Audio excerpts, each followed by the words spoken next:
ഹരി ശ്രീ ഗണപതയെ നമ അവിഘ്നമസ്തു ഗും ഗുരുഭ്യോ നമഃ. എല്ലാവർക്കും നമസ്കാരം. വിവാഹ സംബന്ധമായ വിഷയങ്ങൾ അവതരിപ്പിച്ചതിൽ പൊരുത്ത ചിന്തയിലെ പാപസാമ്യ ചിന്തയിൽ കേതു അനിഷ്ടഭാവങ്ങളിൽ നിൽക്കുമ്പോൾ വിവാഹ ജീവിതത്തിൽ ഉണ്ടായേക്കാവുന്ന ദോഷങ്ങളും അവയ്ക്ക് വേണ്ട പരിഹാരങ്ങൾ ആചാര്യന്മാർ നിർദ്ദേശിച്ചവ എന്തെല്ലാം എന്നും നമുക്ക് നോക്കാം. നമുക്കറിയാം, ആചാര്യന്മാർ ആഗ്നേയന്മാരായ ആദിത്യൻ, ചൊവ്വ ഇവയുടെ കൂട്ടത്തിൽ തന്നെയാണ് കേതുവിനെയും ഉൾപ്പെടുത്തിയിരിക്കുന്നത്. സ്ത്രീജാതക പ്രകരണത്തിൽ ആഗ്നേയോർ വിധവ അസ്തരാശി സഹിതേർ എന്ന് പറഞ്ഞ് ഇവ മൂന്നും ഗ്രഹങ്ങൾ 7-ാം ഭാവത്തിൽ നിന്നാൽ വൈധവ്യം അനുഭവിക്കും എന്ന് പറഞ്ഞിട്ടുണ്ട്. കേതു വിവാഹ സംബന്ധങ്ങളായ ഭാവങ്ങളിൽ നിൽക്കുകയാണെങ്കിൽ ശ്രദ്ധിക്കേണ്ട കാര്യങ്ങളും അതിനു വേണ്ട പരിഹാരങ്ങളും ആചാര്യന്മാർ നിർദ്ദേശിച്ചിരിക്കുന്നത് എന്തെന്ന് നോക്കാം. ഏറ്റവും പ്രധാനമായും പൊരുത്ത ചിന്തയിൽ പാപസാമ്യമുള്ള, അതായത് കേതു നിൽക്കുന്ന ഭാവത്തിന് സാമ്യമുള്ള പാപമുള്ള ജാതകം തിരഞ്ഞെടുത്ത് വിവാഹം നടത്തുക എന്നുള്ളത് തന്നെയാണ് പ്രധാനം. പിന്നെ ആചാര്യന്മാർ നിർദ്ദേശിച്ചിരിക്കുന്ന പരിഹാരങ്ങൾ എന്തെല്ലാമാണെന്നാണ് നമുക്കിനി അറിയേണ്ടത്. ആദ്യമായി കേതുവിനെ കൊണ്ട് ചിന്തിക്കേണ്ടവ, അതായത് കേതുവിൻ്റെ കാരകധർമ്മങ്ങൾ ഏതൊക്കെയെന്ന് മനസ്സിലാക്കാം.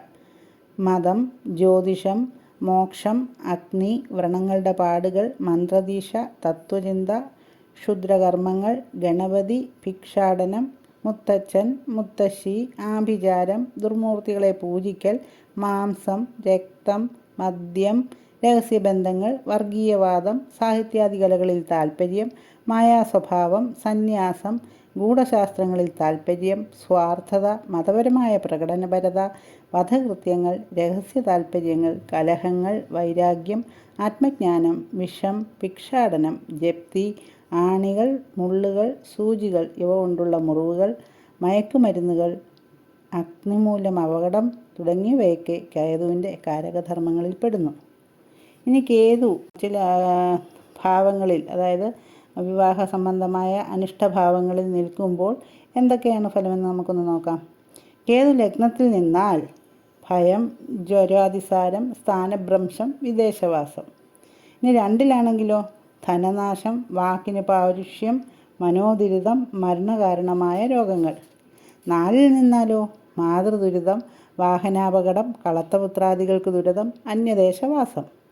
7-ലാണെങ്കിലോ ഭാര്യാപുത്രാദി ദുരിതം, അർത്ഥനാശം, മനോവ്യാധി, മൂത്രാശയ രോഗങ്ങൾ. അതുപോലെ തന്നെ 8-ൽ നിന്നാൽ പിതൃനാശം, ദുരിതങ്ങൾ, ആയുർദോഷം, ഭയം, കാര്യതടസ്സം. 12-ൽ നിന്നാൽ ദുരിതങ്ങൾ, അലച്ചിൽ, വിദേശവാസം, നേത്രരോഗം, അമിതവ്യയം എന്നിവയാണ് കേതു നിന്നാലുള്ള ഫലം. 12-ലെ കേതു മോക്ഷകാരകനുമാണ്. ഇങ്ങനെയുള്ള കേതു ജാതകത്തിൽ ദുർബലനായാൽ വ്യക്തിക്ക് ഏത് കാര്യത്തിലും ഉൾക്കാഴ്ച, വിവേചനശക്തി എന്നിവ കുറവായിരിക്കും. ആത്മവിശ്വാസം കുറവായ ഇവർ ഏത് പ്രവൃത്തി ചെയ്യുമ്പോഴും അത് വിജയിക്കുമോ എന്ന് ഭയക്കുന്നു. കാര്യഗ്രഹണശേഷി, ഏകാഗ്രത എന്നിവയും ഇക്കൂട്ടർക്ക് കുറവായിരിക്കും. സ്വയം നശിക്കുന്ന അല്ലെങ്കിൽ നശിപ്പിക്കുന്ന രീതി ഇവരിൽ കാണാം. ഏറ്റുമുട്ടലുകൾ, അപകടങ്ങൾ തുടങ്ങിയവയിൽ ഇവർ പലപ്പോഴും ചെന്നുപെടുന്നു. അന്യരെ ഏത് കാര്യത്തിലും ആശ്രയിക്കുന്ന സ്വഭാവവും ഇവർക്കുണ്ട്. അന്യരുടെ ഗൃഹം, വാഹനം എന്നിവ ഉപയോഗിക്കുക, പരാന്നഭോജനം, പരസ്ത്രീഗമനം, പരസന്താനപാലനം തുടങ്ങിയവയും ഇക്കൂട്ടത്തിൽ പെടുന്നു. ഇവർ പലപ്പോഴും ഭൂതകാല സങ്കല്പങ്ങളിൽ മുഴുകിക്കഴിയുന്ന മൗനികളുമായിരിക്കും. ഇവരുടെ പല പ്രവൃത്തികളും ഒരു രഹസ്യ സ്വഭാവം തെളിയിക്കുന്നു. അൾസർ, ദുർബലമായ ദഹനശക്തി, രക്തവാർച്ച, കാരണവും പരിഹാരവും കണ്ടെത്താൻ കഴിയാത്ത അവ്യക്ത രോഗങ്ങൾ, ഞരമ്പ് രോഗങ്ങൾ തുടങ്ങിയവ ഇവർക്ക് ബാധിക്കാൻ എളുപ്പമാണ്. അധികരിച്ച ഉഷ്ണം ശരീരത്തെയും മനസ്സിനെയും ബാധിക്കുന്നു. ഇങ്ങനെയുള്ള കേതു നിൽക്കുന്ന രാശിയുടെ നാഥൻ ദുർബലനാവുക, അതുപോലെ തന്നെ കേതുവിന് അനിഷ്ടഭാവങ്ങളിൽ സ്ഥിതി വരിക, ശനി, ചൊവ്വ തുടങ്ങിയ ഗ്രഹങ്ങളുമായി ദൃഷ്ടിയോഗാദികൾ വരിക, പൂയം, അനിഴം, ഉത്രട്ടാതി, തിരുവാതിര, ചോതി, ചതയം, രോഹിണി, അത്തം, തിരുവോണം എന്നീ നക്ഷത്രങ്ങളിൽ ജനിക്കുക എന്നിവയൊക്കെ കേതുവിൻ്റെ അശുഭത്വത്തിൻ്റെ ലക്ഷണങ്ങളാണ്. ജാതകത്തിൽ ഈ പ്രത്യേകതയുള്ളവർ കേതുശാന്തിൻ്റെ ദോഷശാന്തിക്ക് വേണ്ടി യഥാവിധി പരിഹാരങ്ങൾ നടത്തേണ്ടത് അത്യാവശ്യമാണ്. ഇനി ഈ പരിഹാരങ്ങൾ ഏതൊക്കെയെന്ന് ചോദിച്ചാൽ ഔഷധസ്നാനം നിർദ്ദേശിച്ചിട്ടുണ്ട് ആചാര്യന്മാർ. എള്ളുചെടിയുടെ ഇല, പച്ചൊറ്റിത്തൊലി, ദർഭ, മുത്തങ്ങ, ഇരുവേരി, ഗജമദം, ആട്ടിൻമൂത്രം, കസ്തൂരി, ചിറ്റമൃത് എന്നിവ ഇട്ട് തിളപ്പിച്ച ജലത്തിൽ കുളിക്കുക. മുത്തങ്ങ 6 കരഞ്ചെടുത്ത് ചതച്ച് കലശത്തിലിട്ട് ആ കലശം പൂജിച്ചാടുകയുമാവാം. ജന്മനക്ഷത്ര ദിവസവും അശ്വതി, മകം, മൂലം എന്നീ നക്ഷത്രങ്ങളിലും ഔഷധസ്നാനം നടത്താവുന്നതാണ്. പിന്നെ വസ്ത്രധാരണം ചോദിച്ചാൽ കാണിപ്പയ്യൂർ ശങ്കര നമ്പൂതിരിപ്പാടിൻ്റെ ഗ്രഹദോഷ പ്രായച്ചിത്തങ്ങളിൽ എന്ന ഗ്രന്ഥത്തിൽ കേതുപ്രീതിക്ക് കറുത്ത വസ്ത്രങ്ങൾ ധരിക്കണമെന്ന് പറയുന്നു. എന്നാൽ ഫലദാന വിഷയത്തിൽ കേതുവിനെ ചൊവ്വയ്ക്കും രാഹുവിനെ ശനിക്കും സമാനമായിട്ടാണല്ലോ കാണുന്നത്. അപ്പോൾ ഇതിൽ നിന്ന് കേതുവിനെ ചുവന്ന വസ്ത്രപുഷ്പങ്ങൾ ധരിക്കാം എന്ന് പറയുന്ന ആചാര്യന്മാരുമുണ്ട്. പിന്നെ അടുത്തത് പുഷ്പധാരണമാണ്. തെറ്റി, ചെമ്പരത്തി തുടങ്ങിയ ചുവന്ന പുഷ്പങ്ങളോ, നീല ശംഖുപുഷ്പം, നീലത്താമര, നീല ചെമ്പരത്തി തുടങ്ങിയ പുഷ്പങ്ങളോ ധരിക്കാം. പിന്നെ രത്നധാരണം ചിന്തിക്കാം. വൈഢൂര്യം അഥവാ കാറ്റ്സ് ഐ ആണ് കേതുവിനെ ശക്തീകരിക്കുന്നതിന് ധരിക്കേണ്ട രത്നം. പൂച്ചയുടെ കണ്ണുകൾ പോലെ തോന്നിക്കുന്ന ഈ രത്നം കേതുദോഷശാന്തിക്ക് ഉത്തമമാണ്. അജ്ഞാതമായ ബാധകൾ ശമിക്കുന്നതിനും ശത്രുക്കളുടെയും മറ്റും അപ്രതീക്ഷിതവും ഗൂഢവുമായ ആക്രമണങ്ങളിൽ നിന്ന് രക്ഷപ്പെടുന്നതിനും മനോസുഖം, സമ്പത്ത്, ശരീരസുഖം തുടങ്ങിയവയ്ക്കും വൈഡൂര്യ രത്നധാരണം ഉത്തമമാണ്. സ്വർണത്തിലോ പഞ്ചലോഹത്തിലോ മോതിരം തീർത്ത് അതിൽ വൈഡൂര്യം ഘടിപ്പിക്കാം. 3 കാരറ്റെങ്കിലും തൂക്കമുള്ള രത്നം വേണം മോതിരത്തിന് വേണ്ടി ഉപയോഗിക്കേണ്ടത്. അശ്വതി, മകം, മൂലം എന്നിവയിൽ ഏതെങ്കിലും നക്ഷത്ര ദിവസം വിധിപ്രകാരം ശുദ്ധി ചെയ്തോ കേതുവിന് ഷോഡശോപചാര പൂജ ചെയ്തോ മോതിരം ധരിക്കാം. നമസ്തുഭ്യം നമസ്തുഭ്യം നമ കേതോ നമോ നമ ത്വത്വേജ പരിപൂർണം തു രത്നം ഭവതു തത്പ്രഭോ ധാരായാമി മഹാരത്നം ത്വദ്ദീർയ പരിശോഭിതം പാപാനി മേ വിനശ്യന്തു നമസ്തുഭ്യം ച കേതവേ എന്ന മന്ത്രം ജപിച്ചുകൊണ്ട് വേണം മോതിരം ധരിക്കുവാൻ. അതുപോലെ തന്നെ ജാതകത്തിൽ 2, 7, 8, 12 എന്നീ ഭാവങ്ങളിലൊക്കെ കേതു നിന്നാൽ വൈഡൂര്യം ധരിക്കരുതെന്നുണ്ട്. അതുകൊണ്ട് ജാതകം കർശനമായി നിരീക്ഷിച്ചതിന് ശേഷം മാത്രമേ ഈ വക രത്നധാരണങ്ങൾ പാടുള്ളൂ. ഗണപതി യന്ത്രങ്ങൾ കേതുപ്രീതിക്കായിട്ട് ധരിക്കാവുന്നതാണ്. മഹാഗണപതി യന്ത്രം, ക്ഷിപ്രഗണപതി യന്ത്രം, രക്തഗണപതി യന്ത്രം എന്നിങ്ങനെ ഗണപതി യന്ത്രങ്ങൾ പലതാണ്. അവയിൽ യുക്തമായവ തിരഞ്ഞെടുത്ത് ധരിക്കാം. അതുപോലെ തന്നെ കേതുവിന് രാഹുവിനെ പോലെ ആഴ്ച ദിവസങ്ങളില്ല. എന്നാൽ ജന്മനക്ഷത്ര ദിവസം വ്രതമനുഷ്ഠിക്കുകയും കേതുപൂജ തുടങ്ങിയവ നടത്തുകയും ചെയ്താൽ ഉത്തമം. കേതുസ്തോത്രങ്ങൾ ജപിക്കുന്നതും നല്ലതാണ്. ആയില്യം, മകം, മൂലം ദിനങ്ങളും വ്രതമനുഷ്ഠിക്കാവുന്നതാണ്.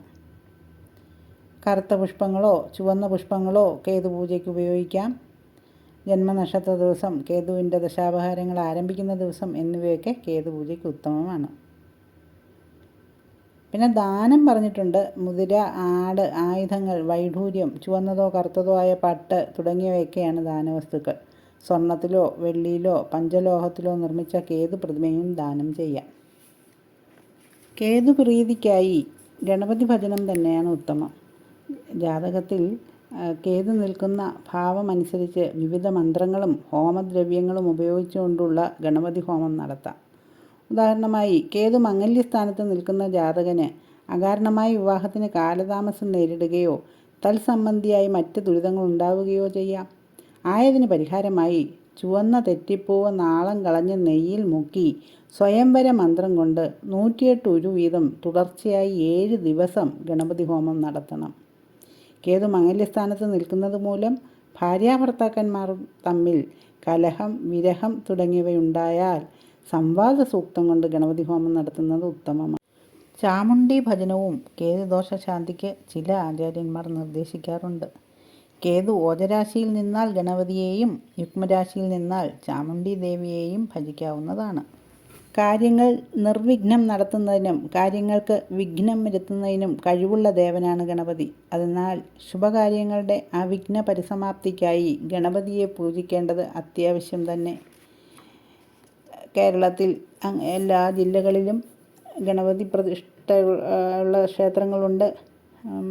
ഗണപതി തന്നെ മുഖ്യദേവനായി പ്രതിഷ്ഠിച്ചിട്ടുള്ള തിരുവനന്തപുരം പഴവങ്ങാടി മഹാഗണപതി ക്ഷേത്രം, ഇടപ്പള്ളി കൊട്ടാരത്തിലെ ഗണപതി ക്ഷേത്രം, കോട്ടയം നട്ടാശ്ശേരി സൂര്യകാലടമനയിലെ ഗണപതി പ്രതിഷ്ഠ, അതുപോലെ തന്നെ കൊട്ടാരക്കര മണികണ്ഠേശ്വരം ക്ഷേത്രത്തിൽ ഉപദേവനായി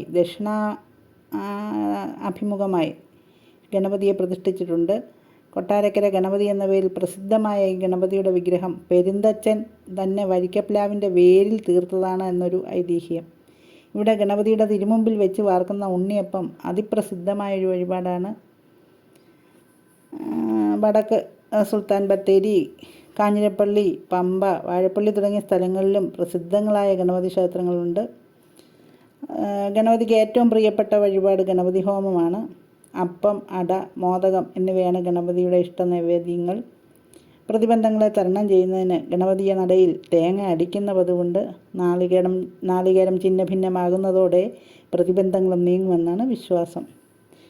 അന്തർമുഖമായ സാധനയിലൂടെ തൻ്റെ ബോധതലത്തെ ഉയർത്തി അഹം ബ്രഹ്മാസ്മി എന്ന ബോധതലത്തിലേക്ക് എത്തിക്കുന്ന പ്രക്രിയയാണിത് എന്ന് മാധവജി അഭിപ്രായപ്പെട്ടിട്ടുണ്ട്. ഏത്തമിടലും ഗണപതി നടയിൽ നടത്തുന്ന ഒരു ആരാധനാരീതിയാണ്. ചിങ്ങമാസത്തിലെ വെളുത്തപക്ഷ ചതുർത്ഥി ദിവസമായ വിനായക ചതുർത്ഥിയാണ് ഗണപതിയുടെ ജന്മദിനം. അന്ന് ഗണപതി ഹോമം, മറ്റ് ഗണപതി പൂജകൾ തുടങ്ങിയവ നടത്തുന്നത് അതിവിശേഷമാണ്. ചതുർത്ഥി നാളുകൾക്ക് ഗണപതിക്ക് പ്രധാനമാണ്. ഈ ദിവസം മറ്റ് ശുഭകാര്യങ്ങൾക്ക് വർജ്യവുമാണ്. അന്ന് ചന്ദ്രനെ കാണുന്നത് അശുഭമാണെന്നും കണ്ടാൽ അപവാദം, മാനഹാനി തുടങ്ങിയവ ഉണ്ടാവുമെന്നും വിശ്വസിക്കപ്പെടുന്നു. തുലാമാസത്തിലെ തിരുവോണം, മീനത്തിലെ പൂരം, വെള്ളിയാഴ്ചകൾ, വിദ്യാരംഭ ദിനം തുടങ്ങിയവയും ഗണപതിക്ക് പ്രധാനപ്പെട്ട ദിനങ്ങൾ തന്നെ.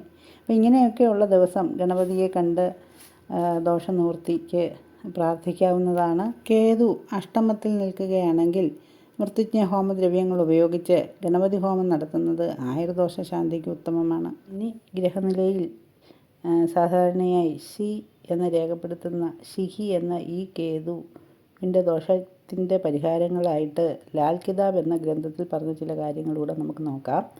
വിനായക ചതുർത്ഥി ദിനത്തിൽ ഉപവസിക്കുക, നാരങ്ങ, ഏത്തപ്പഴം, എള്ള് എന്നിവ ദാനം ചെയ്യുക, വെളുപ്പും കറുപ്പും കലർന്ന പട്ടിയെ വളർത്തി നിത്യവും ഭക്ഷണം കൊടുക്കുക, നല്ല സ്വഭാവവും പെരുമാറ്റവും ശീലിക്കുക, 9 വയസ്സിൽ താഴെയുള്ള പെൺകുട്ടികൾക്ക് പുളിയുള്ള ഭക്ഷണം നൽകുക, കറുത്തതും വെളുത്തതുമായ എള്ള് കൂട്ടിക്കലർത്തി ഒഴുക്ക് വെള്ളത്തിൽ എറിയുക. ഇങ്ങനെയൊക്കെയാണ് കേതുദോഷത്തിൻ്റെ പരിഹാരത്തിനായിട്ട് പറഞ്ഞിരിക്കുന്നത്. ഇതിൽ നിന്നൊക്കെ നമുക്ക് മനസ്സിലാവുന്നത് കേതു ജാതകത്തിൽ അനിഷ്ടഭാവങ്ങളിൽ നിൽക്കുന്നു എന്ന് കണ്ടാൽ നേരത്തെ തന്നെ മനസ്സിലാക്കി അതിനു വേണ്ട പരിഹാരങ്ങളൊക്കെ ചെയ്തു പോന്നാൽ അനുയോജ്യമായ ജാതകം വിവാഹത്തിനായിട്ട് ഒത്തുവരികയും വിവാഹം കഴിഞ്ഞാലും ആ വക പരിഹാരങ്ങളൊക്കെ തുടർന്നും വന്നാൽ നല്ലൊരു ദാമ്പത്യ ജീവിതം തന്നെ സാധ്യമാകും എന്നാണ്. എല്ലാവർക്കും നമസ്കാരം.